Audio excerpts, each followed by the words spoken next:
Chers fans de Formule 1, bienvenue pour un nouveau numéro de Retour au stand. Un beau week-end en Autriche qui s'est conclu par le 5e succès de Charles Leclerc en Formule 1. Un grand prix avec beaucoup de dépassements et de jolis duels.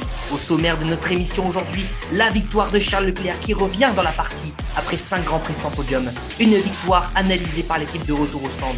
Le podium de Max Verstappen et Lewis Hamilton également et un petit point sur certaines écuries à la mi-saison. Pour conclure, nos tops et nos flops. Les amis, je vous souhaite la bienvenue dans le 11e épisode de Retour au stand. C'est le débrief du Grand Prix d'Autriche.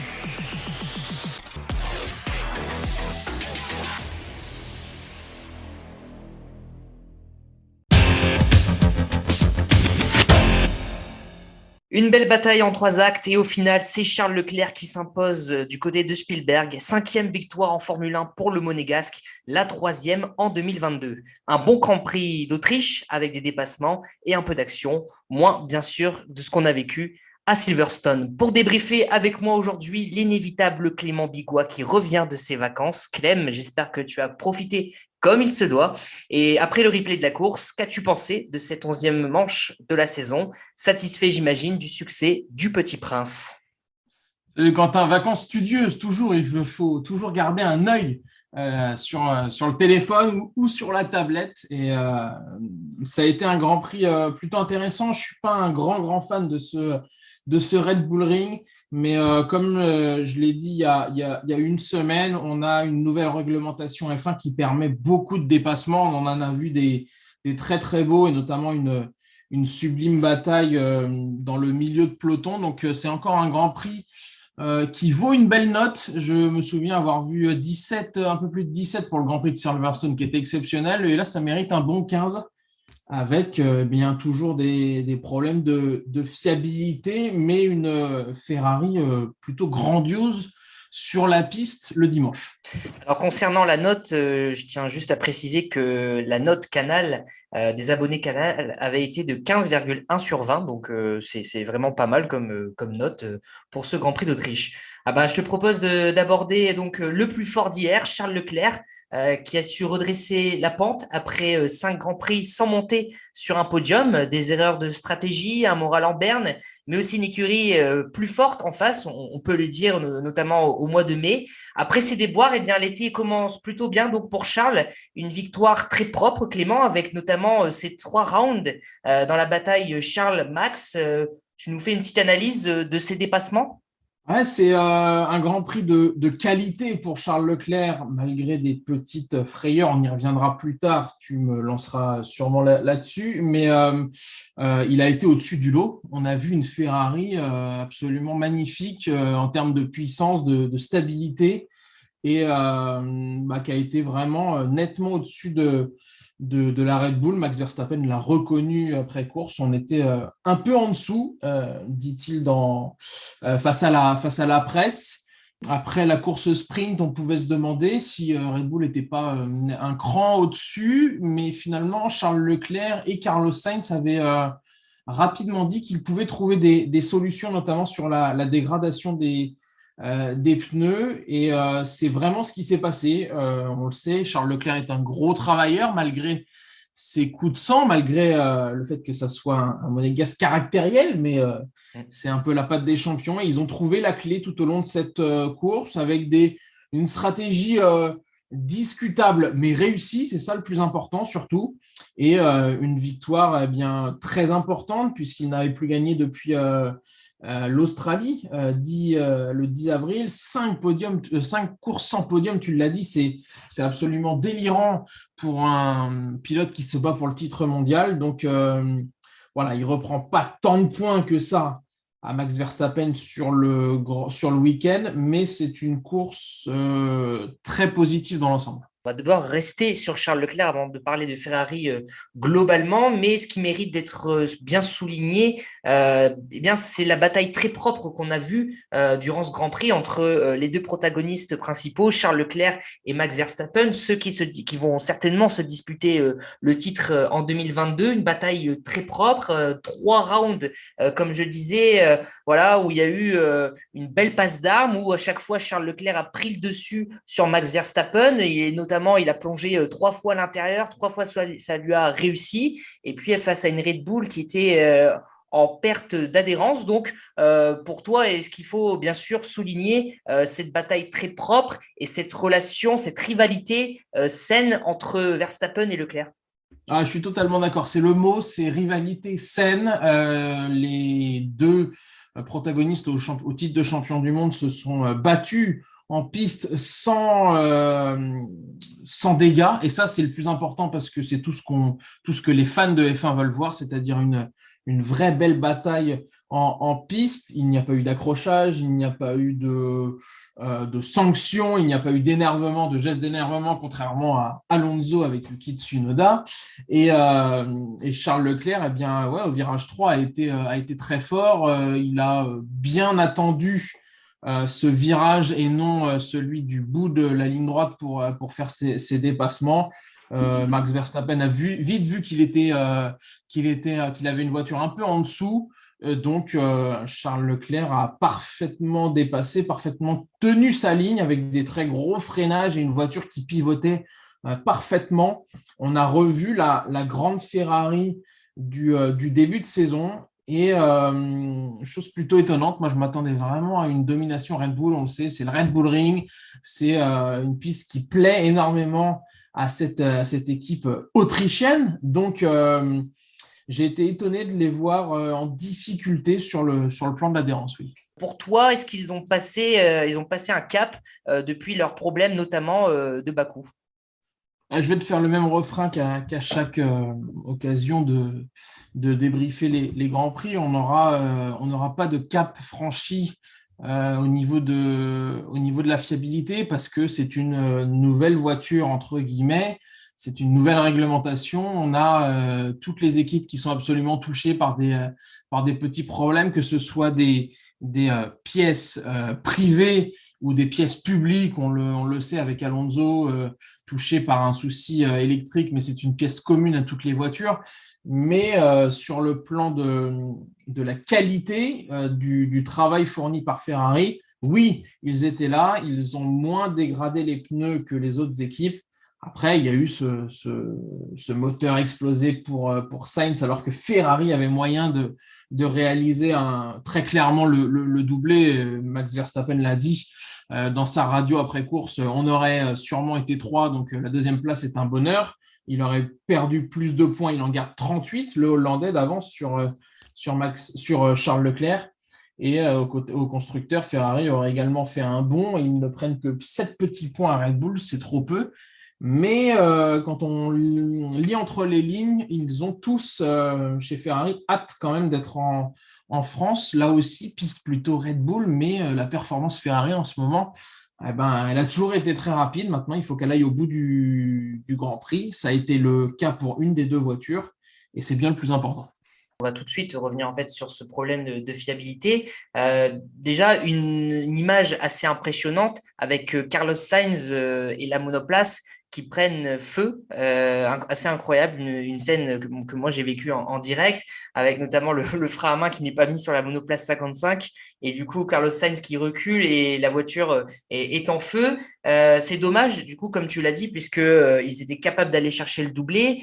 Ferrari, une incompréhension notamment, et d'ailleurs Ferrari n'a pas encore mis le doigt sur le problème, avec notamment cette pédale d'accélération en fin de course qui a dû fortement stresser les supporters de Ferrari. Cette pédale d'accélération qui restait collée, qui ne revenait pas à 0% alors que Charles Leclerc n'accélérait plus. On n'a pas d'explication donc de la part de la Scuderia, mais attention donc à la fiabilité. Ça allait bien donc au Canada avec Sainz deuxième et la remontée de Charles Leclerc. Ça allait bien à Silverstone où là c'était des problèmes de stratégie, mais du coup, comme tu dis, prudence encore, notamment avec le Grand Prix de France, avec le tracé du Castellet qui est propre à Red Bull. Attention donc à la fiabilité du côté de chez Ferrari, et on peut imaginer notamment Carlos Sainz changer quelques pièces sur sa monoplace et donc partir du fond de grille, Clément.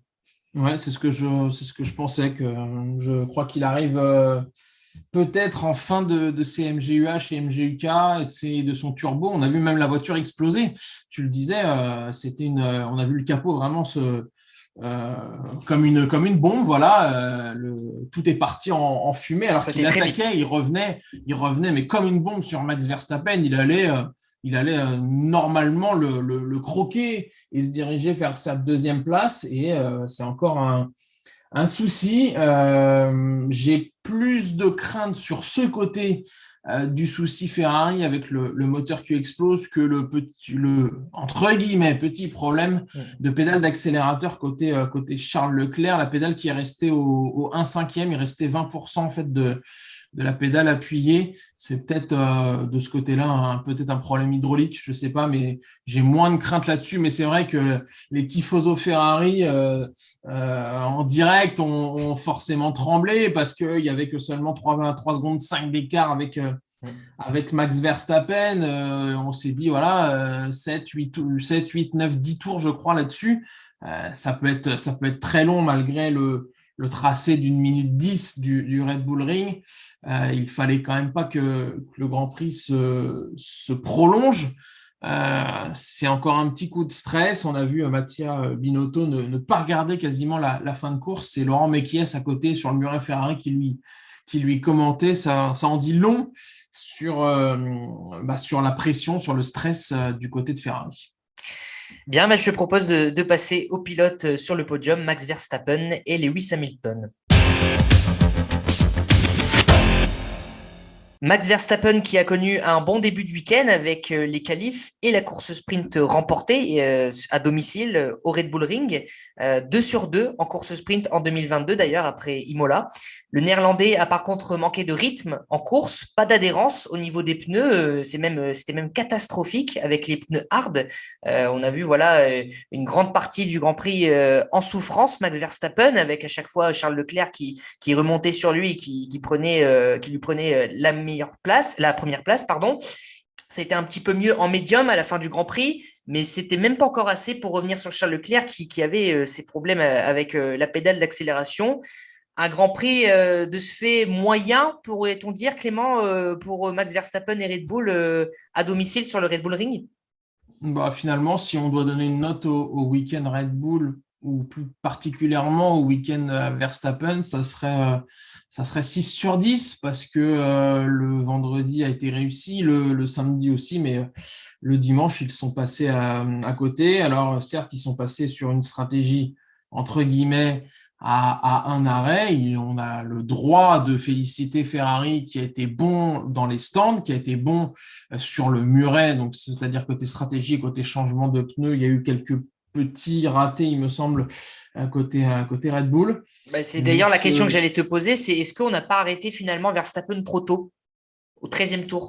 il y a 13 tours d'écart avec Ferrari, mais il avait pas tant d'adhérence que ça. On l'a vu se plaindre à la radio assez souvent. Comment ça se fait que Ferrari a un tel rythme? Un tour, j'ai de l'adhérence, l'autre, je n'en ai pas. Donc, c'est plutôt un Grand Prix, j'ai pas envie de dire à oublier, mais un Grand Prix, un coup de moins bien. Avec, je te le disais, seulement 6 points, 5 points de perdu dans le week-end. C'est très, très peu. Il a encore une course et demie d'avance sur Charles Leclerc au championnat. Donc, il limite clairement la casse. Il aurait pu perdre un petit peu plus. On aurait pu imaginer, sans les problèmes de Ferrari, une perte de 10 ou 12 points. Là, ça aurait été beaucoup. Et finalement, sur le week-end, Ferrari marque 38, Mercedes 33 et Red Bull 31. Donc, dans les deux classements, ils sont toujours là. On le sait que c'est important de marquer des gros points quand quand tu ne peux pas gagner. Essaye d'au moins être sur le podium. Ça n'a pas été le cas de Ferrari ces dernières semaines. Et on a de l'autre côté un Max Verstappen très régulier. C'est pour ça que son avance est encore ultra importante au classement des pilotes. Alors, Lewis Hamilton, le septuple champion du monde, signe un 3e podium consécutif après le Canada et Silverstone. Il reste dans le coup, Lewis Hamilton, et sur les 3 derniers Grands Prix, Clément, c'est 45 points hors course sprint obtenus par Hamilton, 24 pour George Russell. On peut dire clairement que Lewis Hamilton a repris le dessus sur son jeune coéquipier. La voiture va mieux. Ça, c'est un fait. La Elle voiture est va plus mieux, oui, c'est clair. rapide. Elle est moins pénible à conduire.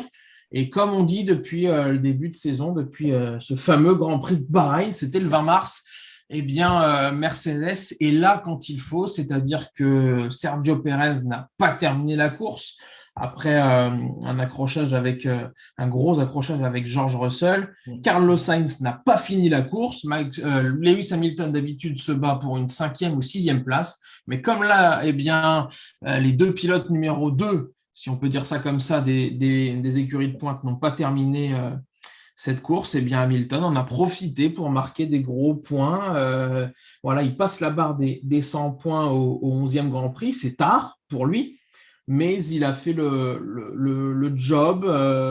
On l'a vu, alors certes, se battre avec des As, mais des As qui ont été très rapides tout le week-end, on y reviendra. Il a fait clairement le boulot et ce sont des points importants. Il y a une très grosse marge sur la 4e place, la bataille McLaren-Alpine, mais Mercedes, encore une fois, 3e et 4e avec une voiture qui va mieux sur ces pistes avec moins de marsouinage. Ouais. Donc, c'est important pour eux. On a deux pistes à venir qui sont plates, hein, le Castellet et le Hungaroring. Je n'ai pas de souvenir d'avoir des trop grosses différences de pistes qui peuvent embêter la Mercedes. Donc, avant la pause estivale fin juillet en Hongrie, ils peuvent espérer encore marquer des gros points. Et côté fiabilité, toujours rien à dire, ils sont au top. Et puis même au classement écurie, je le vois sous mes yeux, 237 pour Mercedes, 303 pour Ferrari, 359 pour Red Bull. Bon, c'est clairement la troisième force du plateau. Ils ne sont pas au niveau des Ferrari et Red Bull, mais ils sont quand même pas si loin que ça, en fait, quand on regarde. Et comme tu dis, deux circuits qui ne sont pas à leur désavantage. Et donc ça pourra peut-être, pourquoi pas, profiter à l'écurie allemande. Bien, je te propose de passer à notre petit point écurie, parce qu'on va se faire un petit point écurie à chaque épisode de Retour au stand avant la trêve estivale. Et donc, je te propose de parler de Haas et de McLaren. Alors, on va commencer par As avec donc cette P6 et cette P8 avec pour As, pour Mick Schumacher et pour Kevin Magnussen. Le moteur Ferrari a clairement fonctionné ce week-end du côté de Spielberg et les deux pilotes se sont vraiment distingués par des faits de course incroyables, hein. On pense notamment à cette scène avec les 5 monoplaces dont font partie donc Kevin Magnussen et Mick Schumacher. Et puis, il y a cette stat, As a marqué 24 points sur les 2 derniers Grands Prix, alors que Aston Martin n'en a marqué que 2, AlphaTauri 0 et Alfa Romeo 0 également. Donc ce sont les concurrents directs de Haas. Haas qui remonte à la 7e place du classement écurie avec 34 points. Ils ont fait un petit break, on va dire, sur AlphaTauri, 7 points d'avance. As, c'est clairement cette surprise, encore une fois, la surprise du début de saison. Il y a eu un petit creux et une nouvelle fois, là, en ce milieu de saison, eh bien, ils se distinguent, Clément, ils sont là. Ouais, on est obligé quand même de parler de surprise, même si c'en est pas tant que ça, parce que c'est une voiture très rapide grâce au très bon moteur Ferrari. On le sait, en Autriche, sur ce tracé de Spielberg, il n'y a pas forcément besoin d'une grosse prise aéro, d'un gros travail aéro.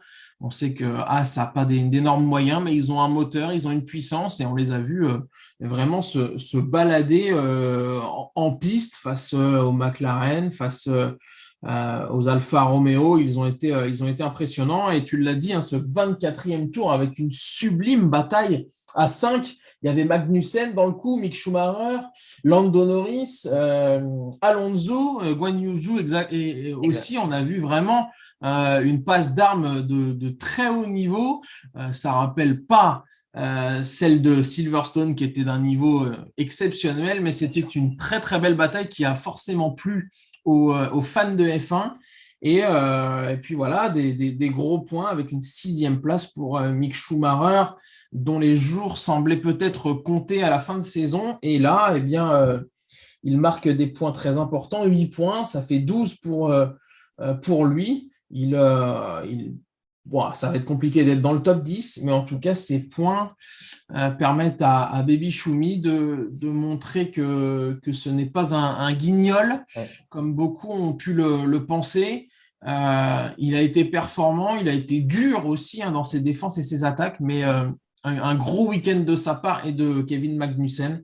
Bravo à cet écurias qui a su marquer des points quand il le fallait. Alors, ils ont 17 points de retard sur Alfa Romeo, qui ont un moteur Ferrari également. Est-ce qu'on peut penser, à la vue de la dynamique du moment, est-ce qu'on peut penser que Haas peut aller chercher cette 6e place au classement constructeur? Ma réponse déjà dans 15 jours avec le Castellet, parce que c'est une piste avec des grandes lignes droites. Donc, si le moteur Ferrari continue d'être performant et sans souci, ils peuvent espérer marquer des points. Alors, ça ne sera peut-être pas 6, 8, mais peut-être 9 et 10. Il y a 17 points, c'est quand même beaucoup sur les écuries du bas de classement. Quand tu disais qu'ils ont fait un gap, oui, sur AlphaTauri, plus 7 points, c'est déjà beaucoup pour ces équipes qui marquent très très peu de points. Mais j'ai hâte, j'avoue, d'en reparler après le Castellet, que ce soit en bien ou en mal. En tout cas, sur la forme du moment, oui, As, sur ce peloton, sur ce midfield, en tout cas, As est clairement plus performante. Lumière sur McLaren maintenant, puisque cette écurie était justement dans l'ombre au début du week-end avec Ricciardo éliminant en Q3 de la qualif, Norris en Q2. Toujours aucune lueur d'espoir de faire mieux vendredi et samedi, même si les pilotes, Clément, ont été dans les points finalement à l'issue de la course. Ouais, encore une course, on va dire, moyenne, contrairement aux précédentes qui étaient assez quelconques. Un Ricciardo qui marque 2 petits points, bon, 9e. Je ne vais pas revenir sur ce que j'ai dit, Sainz et Perez. Voilà, avec eux, plutôt, ils seraient hors du top 10. Mais ils peuvent bénéficier d'un Lando Norris qui n'est plus surprenant, qui est juste un pilote bon et un pilote rapide. Il marque encore des points bien, très importants, même si Alpine est revenu à égalité.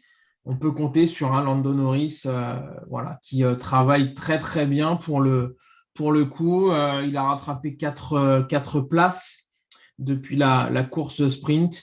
Il a fait le boulot très clairement. Et puis en plus, il a fait un peu le trou sur Esteban Ocon et surtout sur Valtteri Bottas, qui était son premier opposant dans le classement pilote. Donc, ouais, c'est une très bonne saison pour l'instant de Lando Norris avec une voiture qui n'est pas si compétitive que ça. Eh bien, je te propose de passer à notre dernière partie, les tops et les flops. Je rappelle que vous pouvez retrouver les tops et les flops du Grand Prix d'Autriche sur notre chaîne Twitter. Alors Clément, eh bien, passons tout de suite au concret. Tes tops et tes flops. Alors tu choisis dans les tops Mick Schumacher, on ne va pas y revenir, on a parlé avec As, mais tu as choisi notre Frenchie, Esteban Ocon, qui a fini 5e du Grand Prix. Ouais, quel plaisir de le revoir dans le top 5. Quel plaisir aussi de le revoir avec un très grand sourire au micro des équipes de Canal+. Il était ravi de sa course et il a raison de l'être parce que c'était un circuit clairement pour cette Alpine qui est bien née, qui est rapide, qui va plutôt bien, mais qui reste peu fiable. Malheureusement, on l'a vu samedi avec un Alonso dernier qui n'a pu démarrer avant sa course sprint, Esteban Ocon qui est échappé de très peu à la panne en fin de course sprint lui aussi, mais il a réalisé une très très belle course ce dimanche et il revient dans la bataille avec Lando Norris, 12 petits points d'écart. J'avais dit lors du podcast après la Grande-Bretagne que j'espérais voir une ou 2 Alpines dans le top 6. Il y en a une, c'est Esteban Ocon, et c'est amplement mérité. Je ne sais pas si tu as vu sur Twitter, il y a vraiment eu un élan de solidarité et de soutien derrière Esteban Ocon parce qu'on dit tout simplement que Pierre Gasly est souvent médiatisé, mais qu'on ne souligne jamais, ou du moins très peu, le travail fourni par Esteban Ocon et puis les performances de l'autre Français. Est-ce que toi, tu es d'accord sur ce point-là? Est-ce qu'il faut plus mettre en avant Esteban Ocon dans les médias ou alors voilà, la part de la ferveur populaire française? Non, ce sont des faits, entre guillemets, journalistiques. Les deux ont gagné un Grand Prix. C'est déjà sublime parce qu'il n'y en a pas 500 qui ont gagné un Grand Prix dans l'histoire de la F1. Quand Pierre Gasly a été très performant avec son AlphaTauri, on l'a dit. Quand Esteban Ocon a été performant, on l'a dit aussi. Là, on le ressouligne parce que c'est un top 5 très important et plutôt rare pour une Alpine dont on espère toujours la voir briller, parce qu'il y a ce côté chauvin aussi, il faut pas s'en dépêtrer. Il a fait un week-end magnifique, et puis moi je retiens quand même une anecdote assez drôle au micro, je crois, de Laurent Dupin de Canal+. Et à la semaine prochaine, et il savait pas il espérait finalement que le Castellet, ça soit la semaine prochaine pour continuer sur cette dynamique et tout de suite être dedans. Malheureusement, il faudra attendre 15 jours, mais ça sera leur Grand Prix à Esteban Ocon et à Pierre Gasly. Ça sera le Grand Prix d'Alpine. Il faut quand même le souligner, et on espère encore les voir performer, même si pour Pierre Gasly, la saison est bien plus compliquée. Alors, Pierre Gasly, Esteban Ocon, ça fait une parfaite transition pour parler d'autres Français, non pas en Formule 1, mais en Formule 3.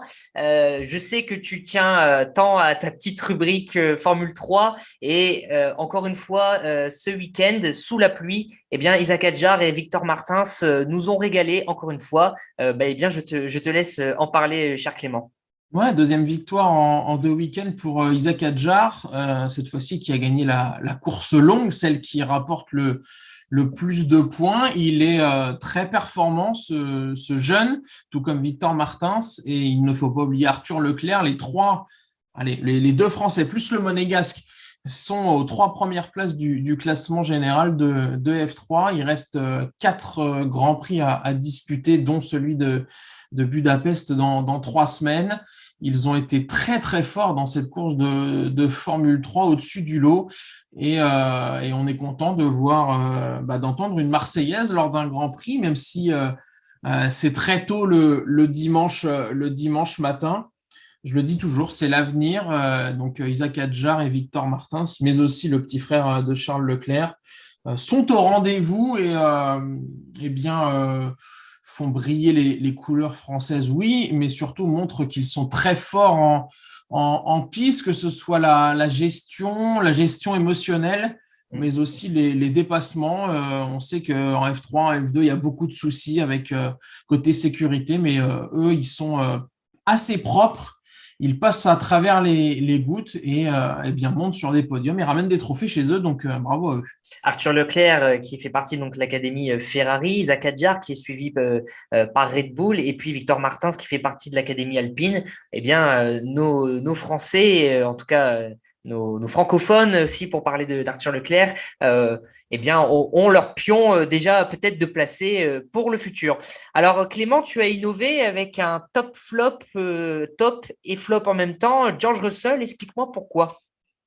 Eh ben, le flop, tout simplement, parce qu'il est responsable de l'abandon de Sergio Pérez. Son dépassement en début de course au virage 4 n'est pas légal. Il a été sanctionné de 5 secondes pour cela.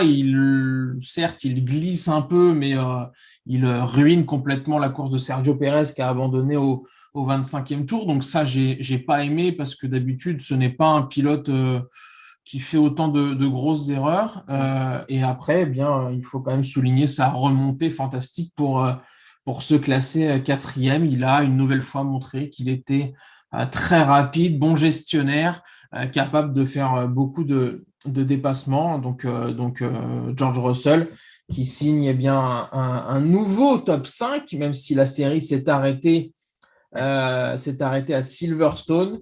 De mémoire, ça fait 10 sur 11 dans les 5. Donc, début de saison prodigieux de la part de George Russell, qui n'a plus que 5 petits points de retard sur Carlos Sainz. C'est à noter aussi. En tout cas, il a impliqué, ça fait 2 fois de suite qu'il est impliqué dans des accidents, donc c'est peut-être pour ça aussi que tu l'as mis en flop. En tout cas, moi, c'est ce que j'ai retenu également.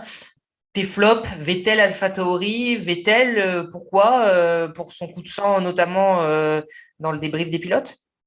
Ouais, aussi, et puis parce que la course a été compliquée, et puis c'est même un flop Aston Martin parce que ils sont en difficulté, alors notamment sur ces grands prix de vitesse, mais ils réalisent des courses Moyenne. nulles, il faut quand même le dire, ils ne sont pas du tout au niveau, malgré des gros moyens, un moteur Mercedes, ils sont complètement détachés, ils n'ont marqué que 18 petits points en 11 grands prix, pas grand-chose à dire d'autre. Bien, Clément, direction le Grand Prix de France dans 15 jours, dimanche 24 juillet. Retour sur un circuit légendaire, mais qui pourrait ne pas accueillir de Grand Prix l'an prochain. Et ça, c'est bien désolant. Je suppose que tu es d'accord avec moi. Ouais, après, il faut faire un choix de la part de la Formule 1 qui veut peut-être retourner en Afrique du Sud sur un beau tracé. Ça fait depuis avant les années 90 que la F1 n'a pas eu lieu là-bas. Il faut bien que ça libère une date. Alors, ça serait France ou Spa. Spa, c'est quand même mythique dans le calendrier. Le Castellet l'est un peu moins. C'est un très bon circuit pour de l'endurance, pour de la préparation. Après, pour la F1, c'est un petit peu plus compliqué, même si on a vu des courses intéressantes. On verra ce que ça donne côté politique, en tout cas côté sportif. Red Bull devra réagir face à la furie Ferrari et s'il faut encore faire un petit pari, parce que c'est le cas, on en Bien parle sûr. entre nous lors des week-ends en privé, et pourquoi pas s'il n'a pas de souci, voir Alonso dans le top 6 ou aller dans le top 7, ça serait une belle performance, tout comme Esteban Ocon. C'est encore, je pense, un grand prix pour eux, malgré des courbes des grandes courbes qui ne devraient pas avantager l'Alpine. Il Non. faudra voir aussi côté météo, parce que des grosses chaleurs sont annoncées Ouais. dans toute la France, peut-être un peu moins dans 15 jours, mais on sait que ça atteint forcément les monoplaces. Donc, tout ça, ce sera à surveiller sur ce tracé varois. On se souvient notamment du Grand Prix d'Espagne avec notamment cette grosse chaleur et donc cette adhérence et ces pneus qui pouvaient faire vite défaut. Bien, et c'est la fin de cet 11e épisode de Retour au stand. Merci à vous, merci à toi, Clément, eh bien de cette analyse, de ce travail toujours aussi très propre. Et puis, vous pouvez retrouver nos épisodes sur Spotify, sur YouTube et sur Amazon Music. Merci Clément, et puis on se retrouve dans 15 jours. Et Bonne soirée, à puis, bientôt. et bonne soirée à tous, et puis profitez bien des 15 jours de repos.